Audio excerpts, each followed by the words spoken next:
बिहार में 20 अगस्त 2024 से जमीन का सर्वे शुरू होने जा रहा है। इसको लेकर लोगों के मन में कई तरह के सवाल हैं। कौन सा फॉर्म भरना है, कौन से कागजात तैयार रखने हैं, सर्वे टीम को क्या दिखाना है, ऐसे तमाम तरह के प्रश्न हैं जो लोगों के मन में अब उठ रहे हैं। ऐसे में जानिए कि जमीन सर्वे से पहले आपको कौन कौन से कागजात दस्तावेज तैयार रखने हैं। आवेदकों का स्वयं घोषणा सेल्फ डिक्लेरेशन के लिए किन किन दस्तावेजों की जरूरत है, दादा परदादा के नाम पे जो जमीन है उसे सर्वे से अपने नाम किस तरह कराना है, इन सारे सवालों का जवाब आपको इस वीडियो में मिलेगा। तो चलिए वीडियो की शुरुआत करते हैं। बिना स्किप देखिएगा वरना बहुत कुछ छूट जाएगा और सर्वे में हो सकता है आपसे भारी मिस्टेक हो जाए। तो चलिए जानते हैं कि आपको क्या क्या करना है।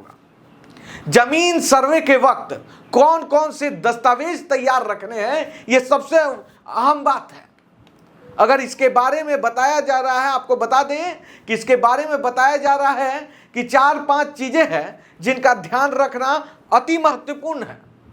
आपको जमीन की रसीद रखनी होगी, जिसके भी नाम से जमीन का रसीद हो, रजिस्ट्री की कॉपी, उस जमीन का रजिस्ट्री का कॉपी भी रखना है, खाता खतियान या पुराना जो जमीन दादा परदादा के युग से है उसका नक्शा भी अगर हो सके तो उसको भी आपको रख लेना है। बहरहाल अगर हम बात करें राजस्व एवं भूमि सुधार विभाग की ओर से जो नोटिफिकेशन आया है, इसको लेकर आपको बता दें कि सबसे बड़ी बात है कि आप इसमें ऑफलाइन और ऑनलाइन दोनों तरीका से काम कर सकते हैं। ऑनलाइन प्रक्रिया भी अब शुरू हो चुकी है। इसके लिए आपको वेबसाइट भी उपलब्ध कराया गया है और साथ ही साथ मोबाइल के प्ले स्टोर पर जाकर बिहार सर्वे ट्रैकर नाम का एक और उसके बाद इन सारी सेवाओं का लाभ उठा सकते हैं। सर्वेक्षण की सारी सेवाएं ऑनलाइन उपलब्ध है। भूमि सर्वे के लिए आपको आवेदक अपनी जमीन के लिए सेल्फ डिक्लेरेशन पत्र देना होगा, स्वयं घोषणा एवं वंशावली की ऑनलाइन अपलोड करने होंगे। आपको बता दें कि सेल्फ डिक्लेरेशन के अलावा अगर दादा परदादा की जो जमीन है उसके लिए आपको ऑनलाइन ही ये सारी चीजें अपलोड करना है। अगर आप ऑनलाइन कर रहे हैं तो, नहीं तो आप जाकर ऑफलाइन भी कर सकते हैं, लेकिन इसके लिए वंशावली जरूरी है। अब वंशावली बनाना है तो आपको कहां जाना है, यह भी बहुत बड़ा सवाल है। तो अगर आप अपने गांव में मौजूद हैं तो अपने सरपंच और मुखिया से संपर्क करें और वंशावली बनवा लें। और वंशावली में सरपंच का मोहर अति अनिवार्य है। सरपंच का मोहर उसमें जरूरी है और उसको अब आप ले जाकर उसे ऑनलाइन अपलोड कर दें। अब देखिए एक और पेज आ गया है कि सरपंच के साथ साथ और भी कुछ लोगों का उसमें वंशावली में साइन होना जरूरी है, जैसे कि सीओ। तो ब्लॉक से भी आपको अटैच कराना होगा उस वंशावली को। इसके लिए 1 महीना की तिथि निर्धारित की गई है।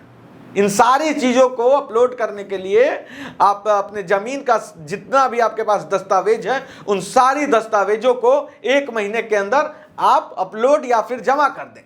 जमीन का विवरण पत्र में भरकर जमा करना होगा।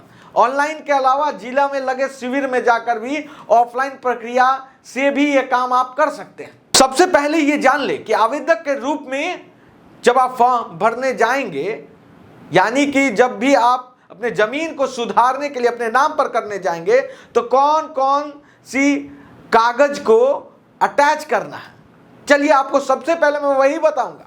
सबसे पहले मृत जमाबंदी रैयत की कॉपी, यानी कि मृत्यु तिथि मृत्यु प्रमाण पत्र, जिसके भी नाम से वो जमीन हो, वो चाहे दादा के नाम से हो या परदादा के, आपको उनका मृत्यु प्रमाण पत्र सबसे पहले अटैच करना है। दूसरा, जमाबंदी संख्या की विवरण, मालगुजारी रसीद संख्या वर्ष के साथ देना होगा। यानी कि जो रसीद आप जमीन का कटाते हैं उस रसीद को आपको उसमें अटैच करना है।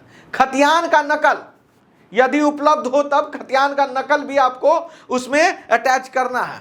दावाकृत भूमि से संबंधित दस्तावेज का विवरण देना है। अगर सक्षम हो तो न्यायालय के अगर आपके पास न्यायालय का आदेश हो तो उसे भी आप उसमें अटैच कर दें। आवेदनकर्ता या हित अर्जन करने वाले का मृतक का वारिस के संबंध में प्रमाण पत्र। इसका मतलब है कि आप सही वारिस हैं, आपको उसका प्रमाण देना होगा। इसके लिए आपको वंशावली बनाकर देना होगा, जो मैं आपको पहले बता रहा था। वंशावली देना अति अनिवार्य है। वंशावली से ही यह साबित होगा कि आप मृतक के कौन लगते हैं, क्या आप मृतक की जमीन का असली वारिस है या नहीं। सरकार कैसे समझेगी? सरकार वंशावली से समझेगी। वंशावली से आपका सारी आप जितनी भी चीजें वो सारी चीजें क्लियर हो जाएगी। आवेदनकर्ता का आधार कार्ड और फोटोकॉपी, आधार कार्ड का फोटोकॉपी, आवेदनकर्ता के वोटर आईडी कार्ड का छाया प्रति। बता दें कि ये जमीन छीनने की प्रक्रिया नहीं है। ये जो मैं प्रक्रिया बता रहा हूं, बहुत लोग को ये र्यूमर फैला दिया गया कि दूसरे का जमीन अब दूसरे का हो जाएगा। ऐसा कुछ नहीं होने वाला।